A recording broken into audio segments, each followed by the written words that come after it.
নমস্কার, আমার চ্যানেল সুপ্তিস কিচেনে সকলকে জানাই স্বাগত। আজ আমি আপনাদের সাথে পনিরের রেসিপি শেয়ার করব। কিভাবে সহজ পদ্ধতিতে পনির রান্না করা যায় সেটাই আমি আপনাদের সাথে শেয়ার করব। তাহলে শুরু করা যাক। পনির বানাতে আমার যে জিনিসগুলো লেগেছে, আমি নিয়েছি আমুলের মালাই পনির, আর নিয়েছি আলু, আদা কাঁচা লঙ্কা বাটা, নুন, জিরে গুঁড়ো, চিনি, তেজপাতা, গোটা জিরে, টমেটো। পনিরগুলো এরকম করে কেটে নিয়েছি। আর কড়াতে সাদা তেল দিয়েছি, তেল গরম হয়ে এসেছে। এবার তাতে পনিরগুলো দিয়ে হালকা করে ভেজে নিচ্ছি। পনিরগুলো আমি নাড়াচাড়া করে হালকা লালচে করে ভেজে নিয়েছি। এবার ভাজা হয়ে গেছে, আমি এগুলো তুলে নিচ্ছি।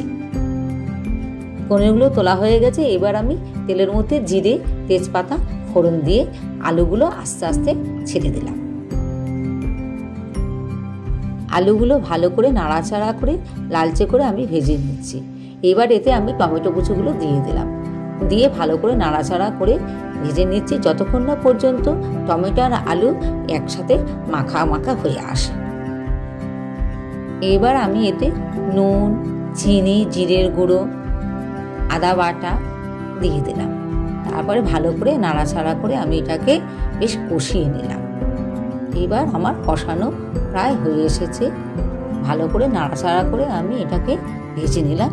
এইবার আমি এতে পরিমাণ মতন জল ঢেলে দিচ্ছি। এবার দেখছি ঝোলটা আমার ভালোভাবে ফুটে গেছে। আবার এতে আমি একে তেজপাতা দিয়ে দিলাম। ঝোল ফুটে ওঠার পর তেজপাতা দিলে গন্ধটা সুন্দর হয়। এবার দেখছি আমার ঝোলটা অনেকটাই কমে গেছে। এবার এর মধ্যে আমি পনিরগুলো দিয়ে দিলাম। ভালো করে নাড়াচাড়া করে আমি এবারে ঢাকা দিয়ে দিলাম। কিছুক্ষণ পর ঢাকনা খুলে ভালো করে নাড়াচাড়া করে নিলাম। ঝোলটা আমার অনেকটাই কমে গেছে। এবার আমি এতে গরম মশলার গুঁড়ো দিয়ে দিলাম, দিয়ে ভালো করে নাড়াচাড়া করে ঢেকে দিলাম। আমার পনিরটা হয়ে গেছে। এইবার এটা আমি সার্ভ করব। এটা লুচি, রুটি, পরোটা এবং ভাত সকলের সাথে খেতে পারেন।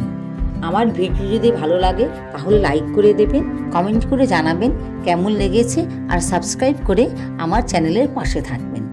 তাহলে পরের ভিডিওতে সকলে ভালো থাকবেন।